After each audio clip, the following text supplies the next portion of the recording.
Now, here are a couple reasons that I think that we need people. Accountability. Iron sharpens iron. And the accountability doesn't even need to be on some grand scheme of things, but for some people it is, right? It might be something that's really, really big that you allow your friends to hold you accountable for. It might be something super small. Girl, I'm not trying to spend no money this week. Keep me accountable. Boom. I want to make sure that I'm faithful. Boom. I want to make sure that, I really show up and go work out. I want to make sure that I'm not eating out. Like whatever it is, who do you go to? You go to your friends to help keep you accountable. Iron sharpens iron. Like it just is what it is. You can't take no iron and try to sharpen no wood because the iron's going to cut the wood. But I need to know that the people I'm asking to hold me accountable have the ability to, and they're also holding themselves accountable in a certain way as well. One thing that Beyonce says is, I ain't making no moves yet without telling all my friends. Like, that to me is fire. Because when I was starting my real estate journey, like when I was looking at properties, there were certain people that I had to run the information by that I chose as my personal people to say, you know what, like I'm not going to make any big decisions, financial decisions, unless I run it across these certain people. And then now where I'm at in life, the second I get these opportunities, I got a couple cats that I hit up like, yo, right? Like here's this. And those should be the first people that know and find out about everything, so they can celebrate you, they can hold you accountable, they can lift you up, they can make sure you follow through, like all of those dope things. So again, Beyonce said, I ain't making no moves without telling my friends. Like, I think that matters. Communication matters. Accountability matters, right? The next piece is the collaboration. Like being able to rock out with friends increases your ability to collaborate. One of my friends is fire at so many different things, but because she does a lot of things, I do a lot of things, it opens up the door for us to be able to collaborate on different things. So that's, again, that social capital. It allows them to be able to say, yo, I got this, whatever, and they can put your name in spaces. So again, not always what you know, but who you know knows what you know. The next piece is huge. Having people in your life is so vital because it helps you grow in your ability to manage conflict. So just because you got friends, just because y'all tight, just because you good, does not mean that there's not going to be no conflict the same way there will be in wherever you put. Hell, you just put me together, there's going to be some internal conflict. It don't even take one other person being in space with me for there to be conflict. It really just boils down to, do you know how to manage the conflict? That's the whole piece. So without the self-awareness and the self-management and the relationship management, you're not going to be able to manage the conflict. Without healthy relationship or healthy communication skills, you're not going to be able to manage the conflict that appears. And if you can't manage conflict with your friends, how are you going to be able to manage conflict with anybody else, with the coworker, with the teammate, with a family member, like in all these other spaces? And so I think friendships is the perfect breeding ground for us to be able to learn how to manage conflict. But if we are committed and we're intimate and we're both choose to be humble and accountable, it's going to allow us to say, all right, cool. And if something happens, I know that I can fill this gap with trust versus suspicion. And I think that's one of the biggest things. Jay-Z said, when we fall out, we make amends.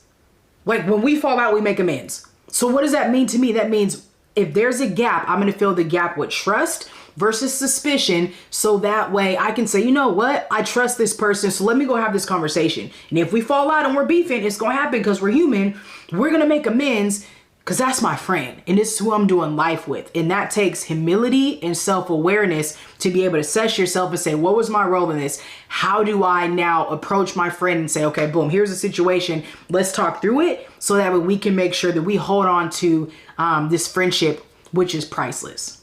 The other part is the celebration. There's nobody better to celebrate with than your friends. Like, come on, it's not lonely at the top. Wherever your top is, it shouldn't be lonely at the top because your friends should be with you, period. It should not be lonely at whatever your top is because your friends are with you. And celebrating with your friends is a priceless experience.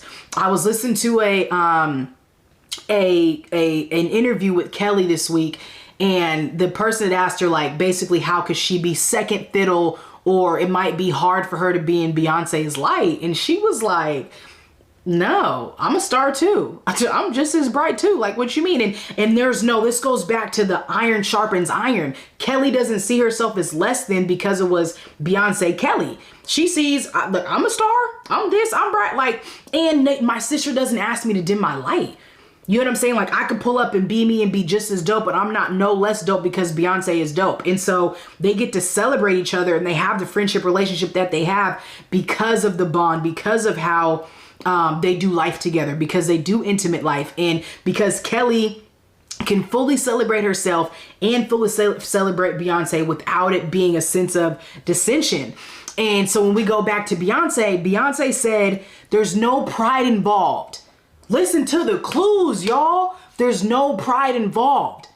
So if we're in friendship and I got something that happens and I'm coming to you and I'm telling you a win and you looking at me funny, or you like, you know what I'm saying, you not really knowing how to handle my win, that's telling me everything I need to know about you, right? That goes back to where Jay's like, y'all are fake close. You know what I'm saying? That goes where Beyonce's like, there's no pride involved. There's no pride here. There's no ego here. And that's the only way. It's the only way two people can shine, multiple people can shine and not feel like me shining is dimming your light. And I think that's where a lot of us have a hard time with friendships, is you're just choosing to have friendships with the wrong people, right? Like, a very clear sign is if you get a dub and the person you're doing life with ain't like, let's go. If that's not their reaction, they're not pumped, boom, cool. You just told me everything I need to know about you, right? And we no longer need to move any forward. And so take this key from Beyonce. There's no pride involved in these intimate, goal-having friendships. The last piece here is communication. Communication is what's going to make all of these aspects happen, right? For our souls to be bared, for there to be no pride involved, for us to celebrate and be accountable, and all of that is B said, they know all my business. My friends are goals and they know all my business. Again, that goes back to I don't make any moves without telling them. That's the communication piece too, but it's also they know all my business. So that means she's bearing her soul to people and trusting them. They might have some NDA signed, who knows, but they know all my business. And a lot of us are like, I'm not trying to have no friends. I'm not trying about no business. Like, do you really got, like, then why is your business so, you know what I mean? Like, and you, like, that's the situation you got to work out with you. But if Beyonce can have friends and tell them all of her business, I think you can have friends too and tell them your business, because you might need to get some accountability. You might need to get a whole lot of other things figured out. But that's the whole point, y'all. That's the whole point of bearing our soul and having accountability and doing life with people who aren't going to judge us and shame us and make us feel less than, for whatever the case may be, is in people who can tell us about ourselves and vice versa, but not to diminish or put anybody down or to dim anybody's light. And so take it from Beyonce. Man, if you are still listening and you're still tapped in right now, like, I need you to throw something in wherever you're listening to this at, in the comments, leave a review, like, subscribe, like all of that, because I told you at the beginning, I'm passionate about this subject. And I still got some more thoughts that I want to throw at you. So please continue to bear with me. So here's my thought on this, right? I want to talk real quick about the danger of isolation. Isolation is a form of punishment, y'all. Isolation is a form of punishment. That's how dangerous it is. Think about cats like who go to jail and something happens, they get in a fight or whatever. Where do they put them? In the hole. To isolate them from the rest of everybody else, to separate them from the rest of everybody else. That tells me that being by yourself is a form of punishment. And so this is why having friends and community is so stinking important. This is why having a village and people you rock with and friends that are goals and friends that are not foes is because isolation is a form of punishment. Think about the people who, while they were in the pandemic and had to do it alone, and how isolating it felt. That's because we are wired for community. We are wired for intimate relationship. We are wired to know and to be known. Right? When Beyonce talks about bearing her soul to folks, we are wired to bear our soul to other people. We are wired to do intimate relationship, not just romantically, but platonically. And so when you prevent yourself from being able to grow in this area and remain hurt and remain callous and remain pissed, it does you a disservice. The disservice happens to you because isolation is a form of punishment, not a form of celebration. This is exactly why Beyonce went from me, myself, and I to my friends are goals. She's not by herself no more, right? Like obviously she had to grow and heal and all these other different things. Who knows what was going on in her life? But you owe yourself the exact same growth. You don't gotta be Beyonce to have friends that are goals. I know a couple different friends groups right now that I'm just like, man, you guys are hella dope, super dope. And because they show what it means to do life together as a unit. And again, I think that's why we love those shows, is because it showcases life as a community, because we ultimately deep down inside, we have a hole in us that's like, can only be filled with other people in some way. And this is why I think social media is amazing. Yes, everything has its downside. So does pizza, so does food, so does, whatever. Like you eat too much, your stomach's gonna hurt. Too much social media, yeah, it's gonna make you not be able to connect. But the power of social media allows us to connect with people in ways that we've never been able to before, right? And so I think it's a powerful tool because it increases community, it increases our social capital. But the danger of isolation simply boils down to we were made for community. Period.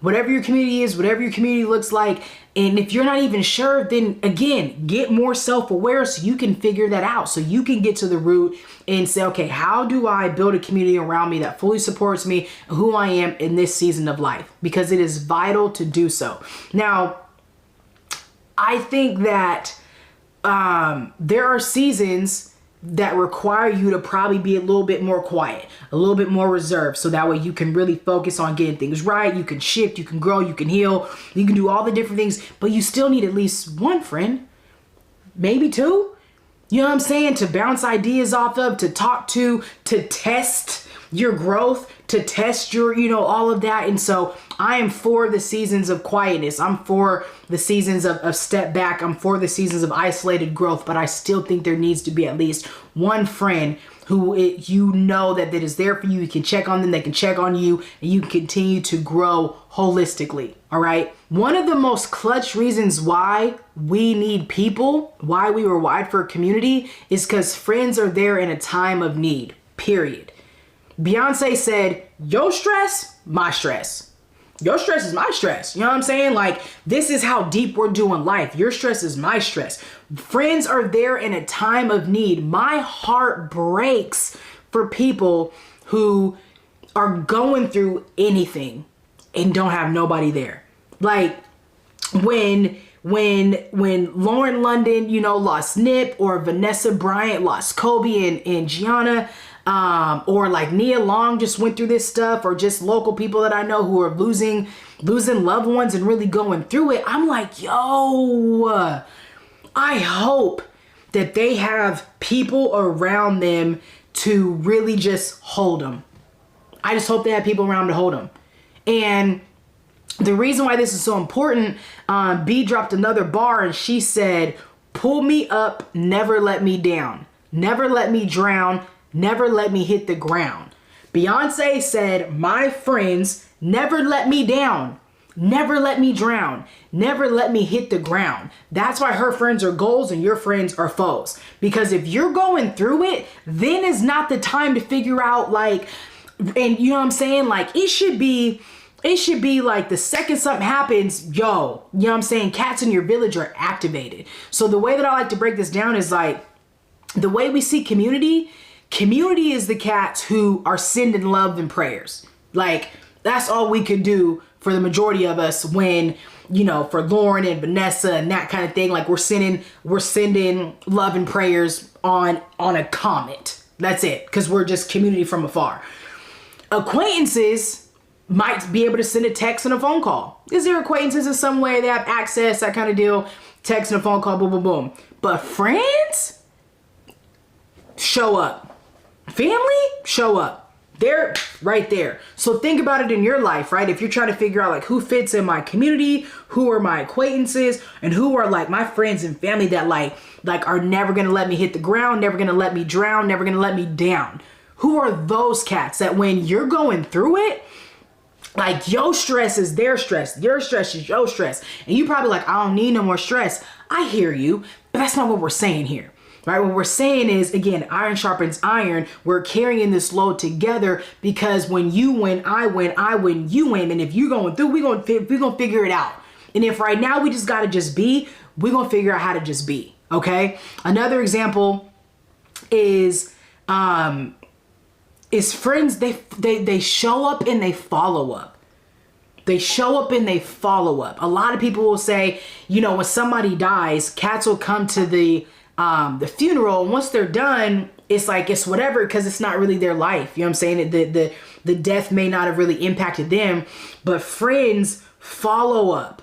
They don't just show up, they follow up. They're consistent, right? It goes back to the top. And so we need friends for in times of need, because no one should hurt alone. I should be able to carry your burden and you should be able to carry mine, but for a season, right? I still got to carry my own, but in the midst of it, I just got to be able to show up as a friend, and you got to be able to show up as a friend. And we may not always have the capacity. And this is why I think, you know, it's better to have a quality set of friends versus a quantity, because you can't show up for everybody. You don't have the time for everything and everybody. And Jay-Z said this at one point where he was like, I had to show up for a boy. I didn't have the time, but I had to do it.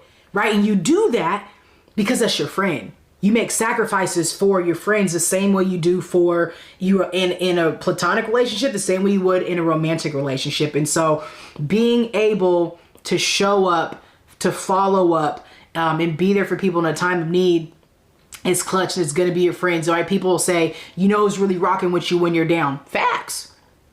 When you're up and when you're down. Right. And so one thing that I think an example that I have of this is I was watching the Santa Claus this week, Santa Claus 3.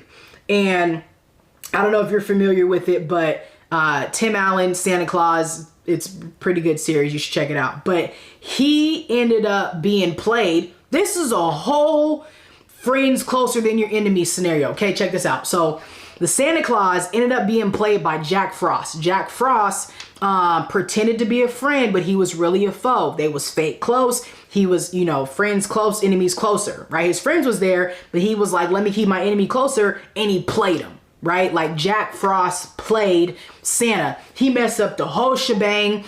Toys was all over. The cocoa machine broke. Like he froze his niece's parents. Like it just went mayhem, right? And Santa was freaking out. And so in the midst of this though, Santa doesn't even recognize what's going on, because Jack Frost is just moving throughout the crowd, moving through the rest of his friends. Nobody knew it was him. And I'm thinking, stuff is frozen. How do you not know? Anyways, that's besides the point. But still, friends close, enemies closer. I'm not with it. What was dope though is that at the end of all of it, they figured out who it was. They were able to get rid of him, and all of his legendary friends showed up. So they have this crew of people who's the legendary figures. You got the Tooth Fairy, the Easter Bunny, Cupid, Santa, Father Time, the Sleeper, and then Mother Nature, who's a black woman. So shout out to that. They're called the legendary figures. And those are his friends. They all show up and it's like, Santa, I got you. And they showed up and they went and they were making toys and they were fixing things and putting stuff back together, checking the list twice. Like he had a legendary friend group that showed up, followed up, and got it done. It was able to save Christmas. Now, to me, I think that's just a fire example of being able to see like you can't get it all done by yourself. And you need a legendary friend group to help you in times of need, because you will make mistakes when it comes to having people around you. You will make mistakes when it comes to maybe not following up or not being consistent, not being deep or intimate. You will have some fake friends. You will lose trust. You will all the above. You will drop the ball on your own. You will think that you can just do it all by yourself and stuff, just because life happens. But if you can create a legendary friend group ahead of time, they're going to be able to show up to you in times of need. They're going to be able to show up for you in times of need, and without even asking. And that right there, I think, is one of the most beautiful things about humanity, is that people have the ability to show up for you and be there with you. And I just love that the Santa Claus was able to create that scenario. So going back to, you know, Beyonce and Jay-Z, Beyonce was like, I'm blessed, you blessed. So not only did she say, yo stress, my stress, she said, I'm blessed, you blessed. And that's the point of it. It's mutual. It's not just a transactional relationship like we do in life. So I'm blessed, you stressed, I'm stressed. We gonna vibe through this thing because that's life. And we were made to do life with people, y'all. And to tie it back around again, Jay-Z said, when Ty mama died, I was there. When my nephew died, he was there. So it's like, bruh, like this is how we do it. I got some people that I can name that when my mom died, they was there, and a couple of them are still here. And that's what matters. Like, you don't forget that kind of stuff. So the moral of this story is that in order for you, I think, to have good friends, you need to be a good friend. And the reason being is because the energy that you pour into you, the love that you pour into you is going to permeate through you on and out to other people. And if you are not cognizant about the energy that you put and pour into you, what kind of friend you are to yourself, it's going to impact how you are to others. And if you want to grow and have a Beyonce-like goals friend legendary group, then you have to first be that to yourself.